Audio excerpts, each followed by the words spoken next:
I'd request that the non-Muslim, they're most welcome to come on the microphones. There are 2 microphones kept for the gents and 1 in the ladies section. If there are any questions which a non-Muslim has regarding Islam, regarding Hinduism, regarding Christianity, compared to religion, this is the opportunity. Even if you want to criticize Islam, this is the opportunity. You're most welcome to ask any question, and I'll try my level best to reply. Yes, brother, name and profession. Okay, my name is Anshul Bakshi. I'm from India. And right now I'm working I'm part of a talent acquisition team in an organization right now. And I'm part of a research team within the talent acquisition team, recruitment per se. And I'm very thankful that I've been given chance to ask a question to great Mr. Zakir Naik. I'm a little nervous as well. My question has not to do anything like directly related to the religion, but I just want to ask, this question has been asked to you earlier also, because I've seen few of your videos, and one of the persons also asked, and I had exactly the same question, but I was not pretty much convinced with the answer that you gave. So this time around I'm expecting that I would be getting a more satisfactory answer. I just want to ask that why God created this universe. That is the question that I have. You had given the answers like it was, like I say, that why has God created human being? And you answered that it was the human being at that point of time who chose to be a human being, whether in whatever form a human being was at that point of time, whether he was a soul or a devil or an angel, he was given the choice that at that point of time to become a human being. My question is that if he had not created me in any of the forms millions of years back, the question of me given the choice of becoming a human being or anything for that matter would not have arisen. Now, like when it comes to the basics, suppose if I'm not getting the answer of this question, let's suppose, still I know the basics of being a human being, what is good, what is bad, where I am wrong, where I have to really work on my limitations, and I know 2 plus 2 is equal to 4. My question is that why were the numbers created? That is the question. If I can give one more example, you come from India itself. You know that couple of years back in 2012 on 16 December in the night, a girl was raped in a public bus in Delhi. And after that, she was like destroyed by 4 or 5 devils on that night. And that was something I was really very shocked. And that really horrified the entire nation. Where was God at that point of time? That is a question that came into my mind. Now, even if there was some sort of a purpose of God behind that particular incident, like that purpose could have solved through some other medium also. Why that much of pain? Why that much of pain?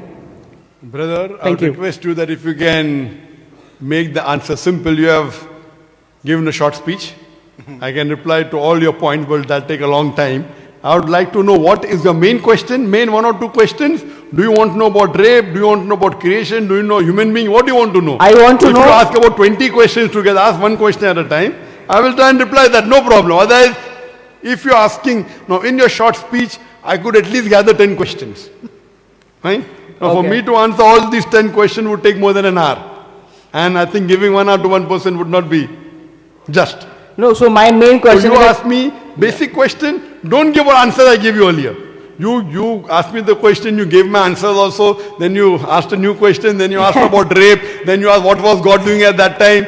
So what do you want to know? Ask me 1 question, 2 questions, I'll reply. So I would like to know that what was God doing when they were raped? Why God created this universe? What was the main purpose behind it? Yes, finished. Simple question, I give an answer. Yes, the answer is wrong.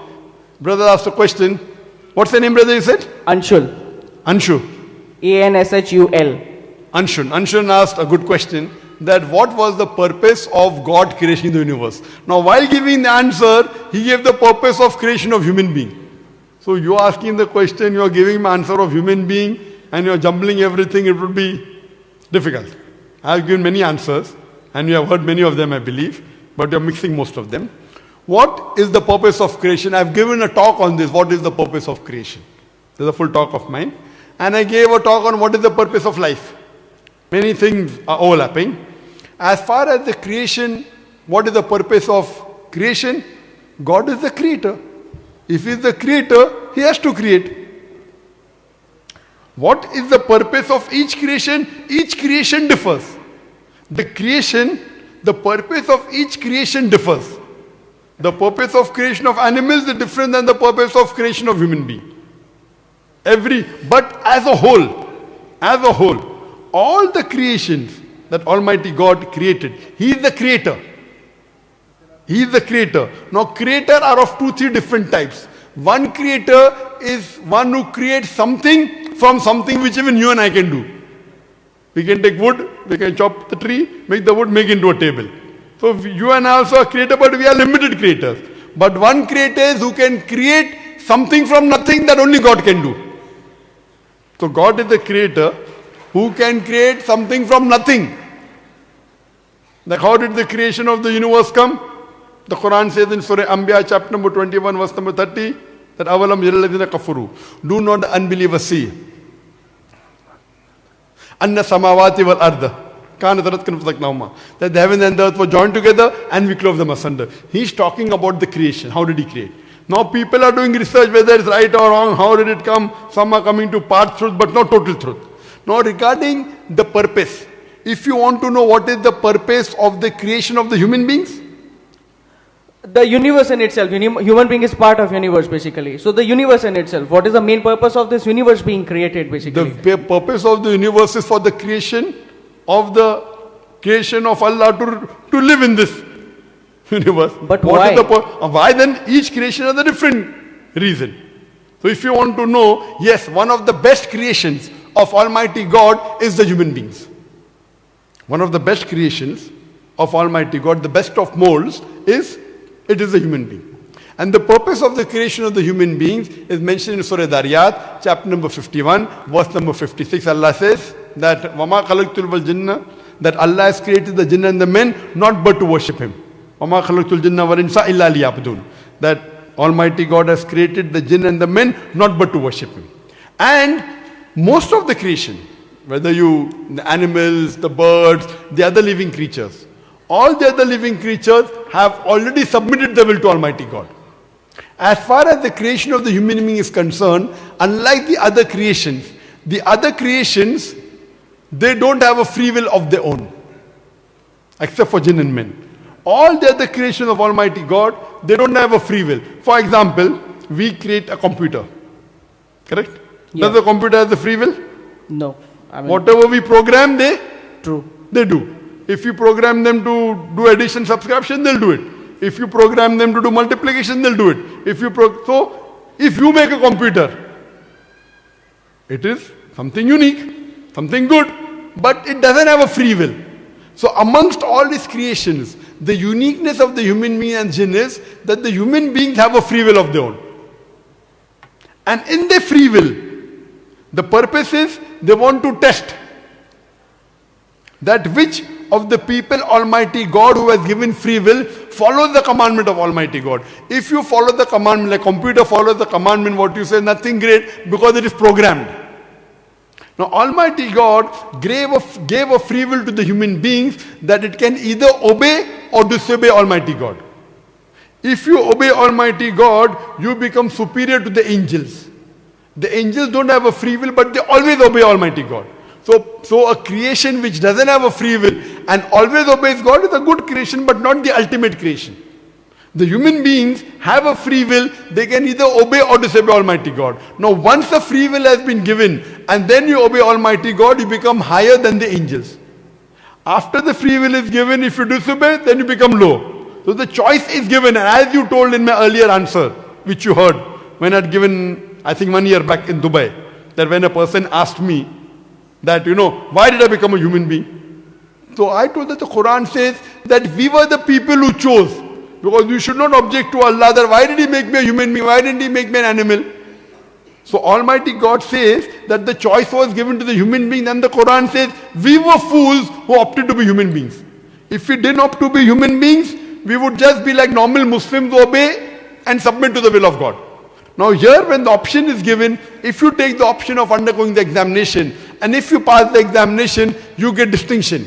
You become higher than the angels. If you fail, then you become low. So we human beings were the fool who opted to undergo the examination. Now you will say, I don't remember. I say, I don't remember. No, but I would like to say that if He had not created me, I would have not chosen anything. If he wouldn't have created you, you would have been like an animal which has no free will, would have gone I'm to saying, Jannah. I'm showing not even animal for that matter. Okay, let's I accept the fact that now I have been created. Just last one question that I have is that why then so much of pain? Like whatever may be the purpose of God to create, why is it only through the way of pain that that purpose is getting sorted? It could be through some other situation, through some other way, but it should not be pain. The brother asked a very good question, that why is with so much of pain that I'm undergoing this test? Why the pain? True. It is like you asking me that if I have to pass the medical examination, I have to slog, I have to stay awake, I hardly sleep for 2-3 hours a day. Why I have to study so many books if I have to become a doctor? Okay, see, I can understand that. The thing is that Let me complete. Okay, sure. So if I have to pass a test, and I have to sacrifice. If you say that I want to pass the test without sacrificing, where is the test? It is like 2 plus 2 is equal to 5. That's not a test for me. That's what kids play. Now, if you are undergoing a test, but naturally the test is to test whether you can really take these things or not. And if you undergo pain, for example, if I tell you that, brother, I will give you pain only for 2 seconds. How many? 2 seconds. And after that, whatever you want in the world, I'll give you. Whatever. You want a mountain of gold, I'll give you. You want your pain to disappear, I'll give you. Would you agree to take that 2 seconds pain or not? As a logical person. I would, certainly I would. Surely. Yep. Now I'm telling this life that you're leading in this world is for approximately 50 to 60 years. Some people at the age of 20, some at the age of 50, some at the age of 90. Average say 50, 60 years, correct? Now this life compared to the eternal life is less than 2 seconds of your life. Correct? So now when you're agreeing as a logical person, 2 seconds I'll take whatever pain, I'll bear it. Or even if I have to die, I would say again I'm back to life. Correct? So if you compare in your life of 50 years, 2 seconds, what is to 50 years? Your full 50 years is less than 2 seconds of your eternal life.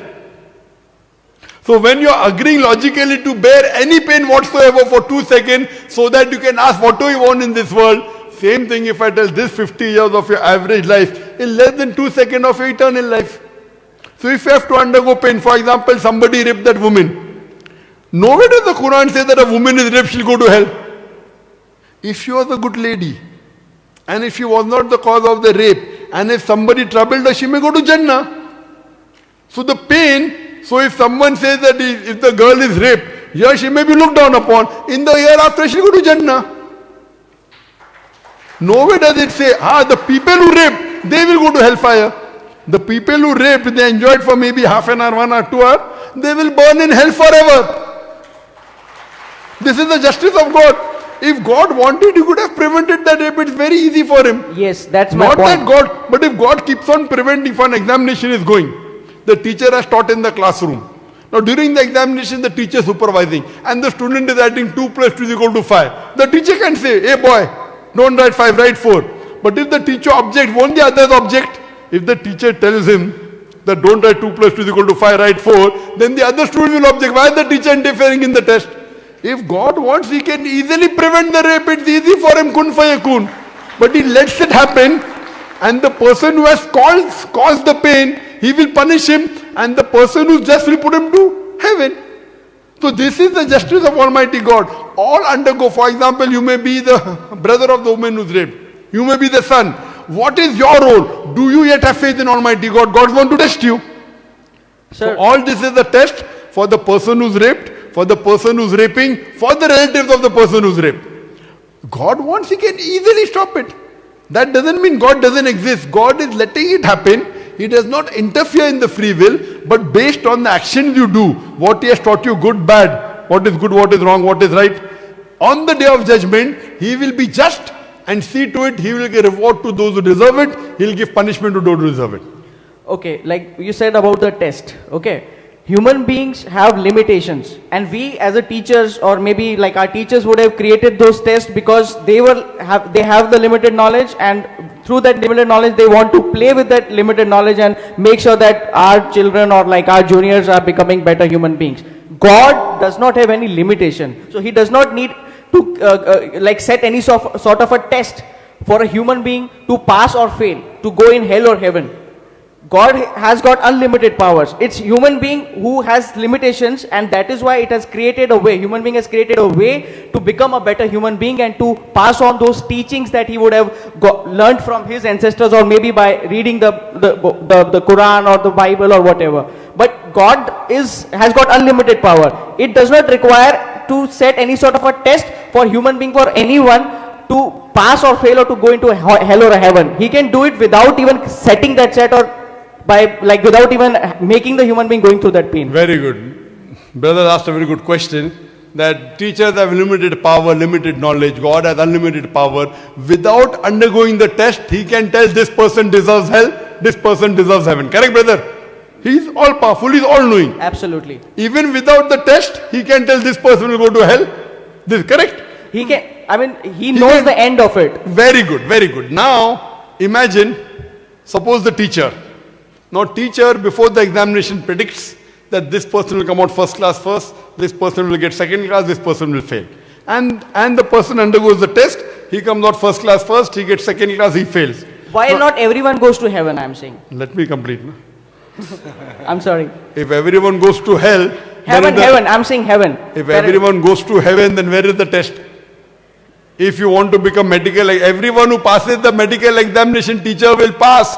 Then these doctors will, instead of treating the patients, will start killing the patients. Oh, teacher is so kind. Everyone who gave the medical examination, she has passed. She has passed, but the person cannot treat the patient. Instead of treating, he will kill him. Who's to blame then? The teacher. So the main thing the human beings have been created is that after giving a free will, do you follow the commandment or not? If Allah is going to put everyone in the heaven, then where is the different creation? It is like angels. As far as the angels are concerned, they can never disobey God. So what is the difference between the creation of the angels and human being? The creation itself is different, that after giving a free will, you obey Allah's commandment. Now coming to your main question, why doesn't God put directly into heaven and hell? If suppose God puts someone in heaven directly, he will not object. But someone he puts in hell directly, he will say that why did you put in hell? What mistake did I do? That's the reason the Quran says in Surah Anam, chapter number 6, verse 58, that on the day of judgment, even those who will be put to hell, the non-believers, will not object to the justice of Allah. They will say, give me one more chance. Allah will say, it's too late. The Quran says, those who will be put to hell will never object to Allah, why are you putting me hell? They will agree that they deserve hell. They will tell, oh my God, give me one more chance. Allah said, I gave you enough chance in this world. Then the test is over. That's the beauty of Almighty God, that if He put you directly into hell, you would object. What did I do? No, you were going to kill. Where did I kill? Okay, now you undergo the full thing. Same thing, the devil, Iblis, the Satan, he challenged Almighty God that give me a little place in the heart of the human being, I will deviate him. So Almighty God says, all those who are my followers, you will never be able to deviate. Those who are not my followers, you will be able to deviate. So this is the test. So here we undergo the test so that on the day of judgment, that's what Almighty God says, your organs will be witness to you. Your hand, your mouth, your organ, your heart. So that when Allah shows, it will be so crystal clear that no one will be bothered about what's happening to others. He'll only be bothered about himself. It will be so clear. Not a single person who will be put to hell will object to Almighty God. Because it will be so crystal clear. You made this mistake, you deserve hell. He will only request that give me one more chance. Allah will say it's too late. Because if he has to give him one more chance, he'll have to get the good people also again. Na? What will the bad person come in the world and do alone? So this is Allah's plan. This is Allah's test. So we human beings have been giving the free will. We are one of the highest of His creation. Now in this creation, God Almighty has told us what is good, what is bad. And I do agree with you. We may have to undergo pain. But if you realize, you will not mind it. Like how when I told you 2 seconds, you said no problem. Same way if you understand that there's something life after death, there's something like heaven, you will never tell Allah, oh, this is nothing. If I have to crib, I'll have to crib. Oh, I'm traveling so many thousands of miles. I'm giving lecture. I'm sleeping only for 3 hours. I say, nothing I've done and God is giving me so much. I'm getting 3 hours sleep and no problem at all. So many people are listening. All this is Hadha min fadli Rabbi. So if you understand Almighty God, you will thank Him that what you are giving me, I don't even deserve 0.00000000. When will the one come? I don't know. If you know God. If you don't understand, you will think that life is hell. So that's the reason a believer always thanks Almighty God. And if you understand the purpose of life, then you see how good it is to help others, how it is to convey the message of Almighty God. And we pray to Allah subhanahu wa ta'ala to guide us. Hope that answers the question, brother. Okay, just last thing, then I'm done. Like I don't get this opportunity again and again. Now, if a person follows follows Islam blindly, a person follows Hinduism blindly, a person follows Christianism blindly, without knowing what is happening in the other religion, he's following whatever is written in his holy book. Will all these 3 people, 4 people following different religions properly, like sticking to their own religions, will reach heaven, to the right place, or only the people who follow Islam would be reaching the right place? That's my final question. Thank you. Very good question, and a very important question.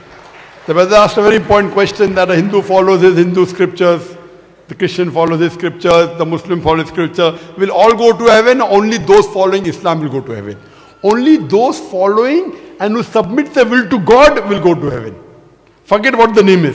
Quran says in Surah Imran chapter 3 verse number 19, Inna Dina Indallah al-Islam. The only religion acceptable in the sight of Almighty God is submit your will to God. Now in Arabic we say Islam, but the real translation is those who submit their will to Almighty God. Now I have a simple solution.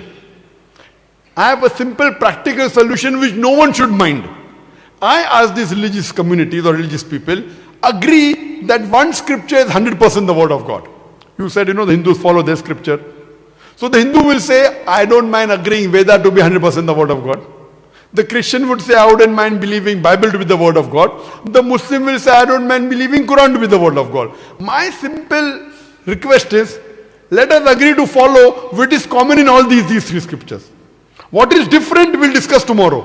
Whether right or wrong, we'll discuss tomorrow. Let us agree today to follow what is common in all these 3 scriptures. Now, when we do a comparative study, we come to know all the religious scriptures say we believe in one God. All the religious scriptures say don't do idol worship.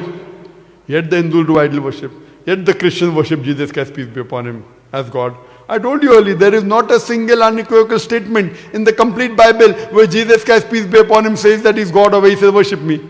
So if you believe in the Bible, point out to me one unequivocal statement, one unambiguous statement where Jesus Christ, peace be upon himself, says that he's God or where he says worship me. They cannot.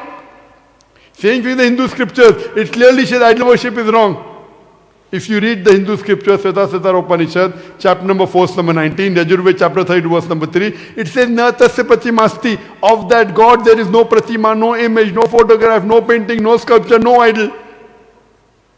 So all the scripture says, God is one. Ikkam evidityam, God is only one without a second. So let us agree, all people to follow what is common, God is one.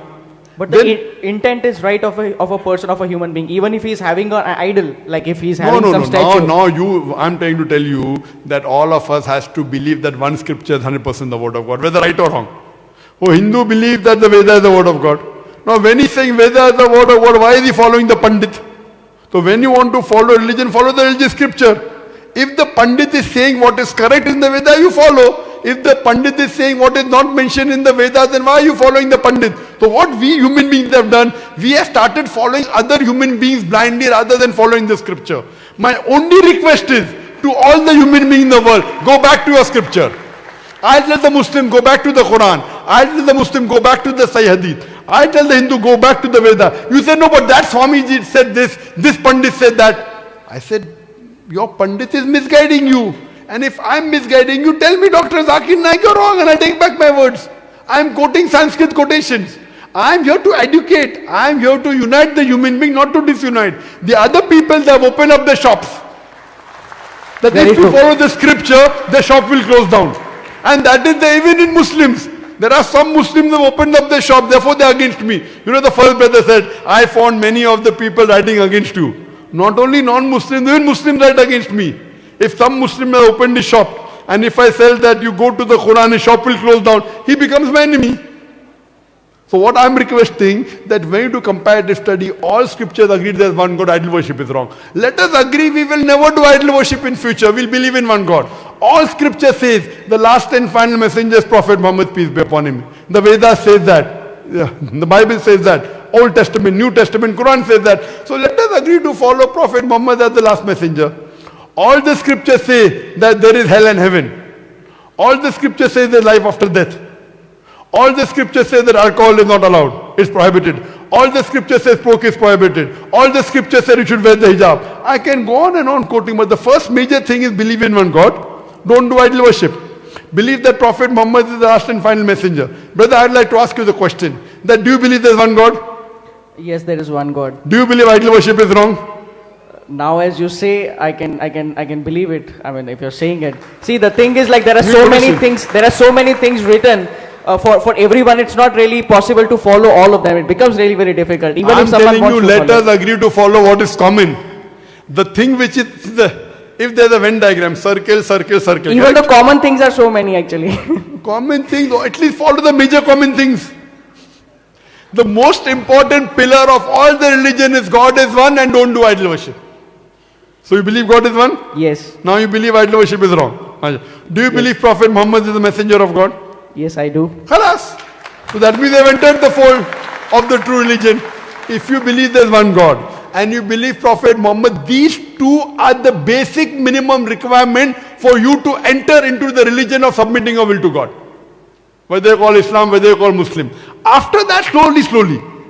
I know there are many things. There is Salah, there is Zakat, there is Hajj, but at least two minimum requirement for anyone to take admission in the religion of God, the religion of Islam, is believe in one God, believe he has no partners, no idol worship, and believe Prophet Muhammad is the last and final messenger. Khalas. So that means according to me, you are a Muslim.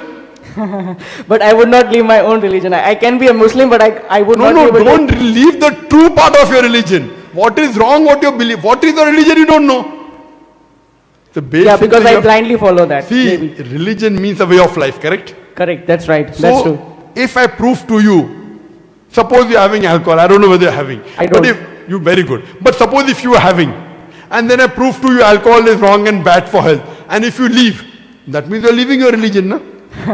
Right or wrong? So what you should say, whatever wrong you prove to me in my way of life, I will leave. Certainly. If you say that I will not change, that means you're obstinate. That means you're stubborn. Correct, no? That's right. I'm telling you, you prove to me what I'm doing is wrong, I'm willing to change. You prove to me Quran is wrong, I will not follow the Quran. I'm telling that, no? People say I'm doing kufr. You prove to me Quran is wrong. See, Quran, many people say that, Zakir, what he says is, too much. Allah says in the Quran that if you prove to him that Almighty God begot a son, I would be the first person to bow down to him. Because God doesn't beget. Similarly, Allah says in the Quran in Surah Nisa chapter 4 verse 82, أَفَلَا يَتَدَبَّرُونَ الْقُرْآنَ وَلَوْ كَانَ مِنْ عِنْدِ غَيْرِ اللَّهِ لَوَجَدُوا فِيهِ اخْتِلَافًا كَثِيرًا. Do they not consider the Quran with care? Had it been from anyone besides Allah, there would have been many contradictions. So I tell you, take out a contradiction in the Quran, because I'm a student of the Quran. So if you are so solid, what you should say, that whatever is wrong in me, I will change. You should be able to say that, correct? Right. But now basic thing, to enter, you should believe there is one God, and believe Prophet Muhammad is the messenger. True. If you believe in these two things, you enter into the basic universal religion. Okay. So I believe that you have already entered. Yep. Yes. Would you like to say it in Arabic? How do we say? I don't know. To say it, you have to believe there's no God but Allah. There is no God but Allah. And Prophet Muhammad is the messenger of Allah. And Prophet Muhammad is the messenger of Allah. MashaAllah. Thank you. MashaAllah. Brother, if you can say it, what you said is in English, I'll just say it in Arabic. Okay. So that becomes the word of Almighty God. I'll just say it and can repeat it. Sure. And I hope no one is forcing you. No. You're doing out of your own free will. Certainly no, yes. Yes, very good. Ashhadu Ashhadu Allah Allah ilaha ilaha illallah illallah wa ashhadu wa ashhadu anna anna Muhammadan Muhammadan abduhu abduhu wa rasuluhu. wa rasuluhu. I bear witness I bear witness witness that there is no God but Allah, that there is no God but Allah, and Prophet Muhammad and Prophet Muhammad is the messenger is the messenger and servant of Allah. and servant of Allah. MashaAllah. Welcome to the fold, and I pray to Allah subhanahu wa ta'ala to guide you and come closer to the truth, and may you be a source of guidance to the other people to come to the truth. Ameen.